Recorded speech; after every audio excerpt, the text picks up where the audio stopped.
everything else getting covered. What did we just watch?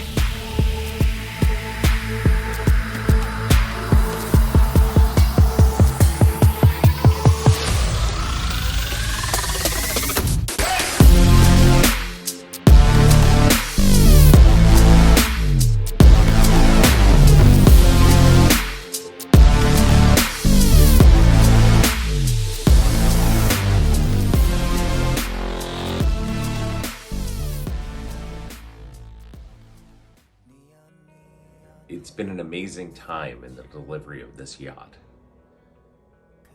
The Bella Giornata left Europe approximately 2.5 weeks ago while I was working on the last episode. Since then, she's offloaded in Baltimore, cleared customs, made it down to Washburns. I've traveled out to the East Coast. I'm in a hotel right now. And I spent 2 days tying up logistics in person and beginning to unpack things. Found out more stuff was missing than the generator. Still don't know if the boat has the sonar. There was no radar delivered. It was ordered, paid for. Lagoon just didn't put it on. And the dinghy that was delivered was not the right tender for the craft. It was a Highfield UL 340. However, not what I ordered or paid for, which was actually a Highfield 340 CL with the console and a Honda outboard that also wasn't there. So this is technically strike 4 for Lagoon if you count the engine and dinghy as separate components, with the radar and the generator. In 6 weeks, they have failed to deliver approximately $50,000 in components across major systems of the boat. I made it back to Casper, and spoiler alert, the panels are not installed. I'm not shocked, I have to say. In dealing with getting boats together, you have to deal with the fact that things aren't going to go exactly on schedule, especially exterior work, especially in the northeastern United States in the fall. So many of you are maybe dealing with the aftermath of Ian anyway, but as Ian began to roll in, it became obvious that we weren't going to be able to work safely outdoors and be gluing, so we had to postpone things for a week. I've come back home, I'm not working remotely anymore. I'm going to work in the hospital this week. And again, this is a channel about charter life, not a channel about liveaboards. We have different constraints. This is a boat that's going to start working for us in December and making money. It already has 9 weeks booked, if you can believe that. The boat hasn't even been put together. We haven't even gone to the Annapolis boat show yet, where we're anticipating a fair number of bookings on this yacht. And that comes down to some of the money I blew. So I spent $9,000 on the paint job. In my estimation, it was worth about $3,500, but time was of the essence. We don't have a choice. The boat show is a week and a half away now. We have to get those panels installed before the boat show. We're trying to get as many other systems installed as possible, and we didn't have the panels, so they sanded the entire coach roof on that saloon as opposed to just sanding around the panels. Now, if you look at the white areas, you can see that the panels did come. You'll see the UPS guy pulling up. The panels did come, but they came too late for me to do anything about them. So instead of hooking the panels up and laying them all out, I went with templates that I made in a hotel room, tried to get a good estimation, and then by the time the guys showed up to paint the panels, literally followed the UPS guy in, and I talked to him. We were going through some construction, and he has my parts. I got out and asked him. We were stuck at a thing, and he's got them. So we're gonna go get my panels right now. Keep them on the boat. A lot of wasted effort. I'd say I spent about 4 or 5 extra hours working towards a worst case scenario of them getting delayed again. They were 1 day behind altogether from China, which is amazing. I mean, I ordered them around the first of the month. I'm not unhappy about that, but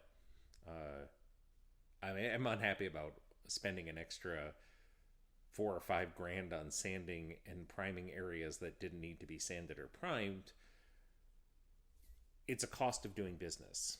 We're not liveaboards. This is a business. We have tight deadlines to adhere to, and every week the boat's not working in the Virgin Islands for us is $8,000 in income lost. So if I had taken a risk and tried to negotiate with these guys around painting, and they walked off and said, screw you, and I had to find somebody else in Maryland where I don't live in the fall, 2 weeks before the boat show, it might not have happened. I don't personally have the ability to put that beautiful shiny coat on that Wayne did, so I paid through the nose. He says that was 120 hours of labor.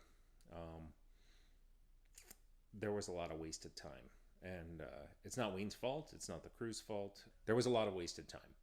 We were painting in a marina where we had very strict rules about not getting stuff on other people's boats. All of this. Washburn's Boatyard is also a functioning marina with liveaboards hanging out there, and obviously they don't want to deal with gel coat dust or black Imron paint getting on their beautiful white finish. So I entirely understand. We tried to be very respectful of the other owners, and we had to move the boat around several times because of wind changes, weather changes. That's the nature of the beast. Speaking of weather changes, we narrowly avoided another disaster, which was thunderstorms went 4 miles to the north and rained, and 4 miles to the south as I was landing of where the boat was, and the primer was still wet. I went and actually touched it that night and drove down, and I was just, even though the radar showed that it didn't rain there, I don't totally trust apps as far as could there have been some precipitation, and there was none, but it was a harrowing ordeal to be sure. How does one say harrowing ordeal? That's a complicated one. A near miss in terms of rain really setting us back another couple of days. I think if that primer had gotten wet and destroyed, I don't know if we would have had to do additional sanding before reapplying it. As it turned out, we had some time, but I would have been paying those guys another $80 per man per hour to sand that off and paint it back on, so that would have been another couple of grand, I'm sure. We overspent to meet a goal. We're still on track for our November 4th departure from Solomons, Maryland, after the final install after the boat show, and I'm really excited about that. Also, I purchased these panels without the ability to measure the boat. I had to guess how big that coach roof was and how big the flat part on the top of the bimini was. The boat was in France. There wasn't a single lagoon around that I could go on and measure. I was willing to fly places. I wasn't willing to fly to France, but I was willing to fly to Florida. I was willing to fly to California. I couldn't find a single Lagoon 46 to measure. I put stuff up on an owner's forum. Nobody answered that. Ed Farinelli was nice enough to offer help, but he wasn't on his boat. They had left after their battery problem. So I actually reached out to him. He was nice enough to get back to me, but they weren't there to give me measurements. So my measurements were made from pictures I took and knowing the beam of the boat and then extrapolating. And we got close. There is not room for a single additional panel, and none of the panels could have been one size bigger. There's a little bit of space, a few places. That's what the black paint is for, is so that it'll all look solid and smooth. But I took a huge risk. I bought panels that were small enough that we could do a little reconfiguring, and I got more panels as a result, but also it was cheaper to ship from China. Due to oversized freight, if I had used the larger panel size, I would have had to pay oversized air freight, and I would have again doubled my freight cost. And that was one of the biggest costs in the panel to begin with. That was about 30% of the cost was the air freight. So I could have gotten them if I'd had an extra month. And again, this gets back to time constraints. I could have saved a couple of $1,000s there, but I didn't. Other great news, despite no one being able to answer this question for me, including, quote, Yanmar experts, I was able to find second alternator mounts for the Yanmar 57 horsepower engines that are a Yanmar part. So I know they'll fit. And I know they're designed for hooking up a second alternator, and the pulley system is there as well. There are some concerns about ratios. We may have to do some last minute adjustments there, but fingers crossed that's going to work out okay. So the generator will be on board before the show. Again, this is that next gen system, which I think is far superior, way more fuel efficient, way lighter, quieter, just better for the needs of a catamaran configured as ours is. And since this is a channel about chartering, I think it's important for me to tell you a bit about the revenue that means. So every week adds up to about $7,000 in income. And this is why it was worth blowing $5,000 extra to get the boat done a week earlier. Had to be done. If you look at that over the course of a year, that's a $1,500 net benefit for getting it done a week early if the boat charters. Now, the boat's not chartered for the first week of December yet, so there's a possibility we will not have needed that extra week. However, I also need to schedule my time to deliver the yacht, so I can't just wait on a boat that's not done. I can't, if it rained for a week or two straight after the boat show, every other bit of work we're doing is interior work, so we can keep doing that work even in fairly inclement and windy conditions. We could not do the solar panel install except on a sunny, dry day with not high winds. The panels blow around. We are screwing them down. I wasn't sure about screwing them down. I thought the glue would hold them, but I didn't want to be stupid. I was able to get 6 panels on top of the bimini, 2 100-watt panels and 4 130-watt panels. One of the interesting things with this design is also we had to consider that we have to run our 100-watt panels all together in groups of 4 because they run in series up to 48 volts.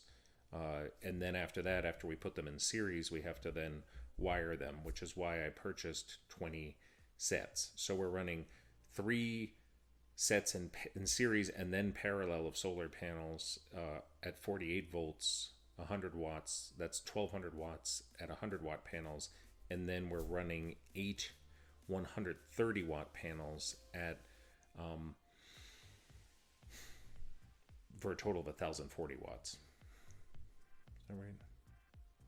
That's 8 times 4. Sorry, no.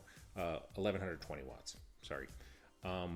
So we've got altogether 2320 watts of solar we added to that 540-ish watt thing, and that comes out to 2860 or 2850, which is right around that 3000 target. I thought we weren't going to get them all on. I thought we were going to have a lot less. Well, that wraps up this episode. Thanks for watching. Thanks for subscribing. Thanks for liking. We're trying to do something different here. It's been a lot of talking and so far 0 sailing since we started the channel. The last time I went sailing was in July. I was really happy to be on the boat. It was amazing to just sit down and finally get out there, but it's not the same. So I can't wait to really get out on the boat and share video of us with the spinnaker up. The spinnaker's delivering this week as well. The pictures they sent me are kind of weird. They look a little distorted. I'm praying that it was a lens issue. I've been assured by Philippe, my friend at iSails, that the bucking horse logo looks amazing. I'll throw up a quick picture of what he sent me. It looks pretty scary in the picture. So I hope it works. Other than that, please come join us at the Annapolis Boat Show. I hope you get a chance to tour her. I look forward to meeting a lot of people there, meeting fellow sailors. We have a full crew for the first bit. My buddy, newfound friend, Harry Borders, and his lovely wife are joining us for the first week, going down to Nassau, and then Annie's flying down. My good buddy who's not as much of a sailor necessarily, but a great boatsman and really good mechanic, Mike, is joining me for the first leg as well. And then Annie's coming, and I don't know who else, if anybody's going to be joining us for that second leg. I've reached out to a few of my friends. People say they're going. While I was shooting this a minute ago, I actually got a text message from my buddy Spencer, and Spencer can't go. He wants to go very badly, but he just can't get the time off work. He works in the school district, so I understand. Hopefully he'll come down in the winter and join us during one of the breaks. Thank you. Stay tuned. We'll have pictures, I promise, we'll have pictures of the completed install next week. Come hell or high water. The weather forecast in Annapolis looks great after Tuesday. Thank you, Hurricane Ian, for raining on my friend.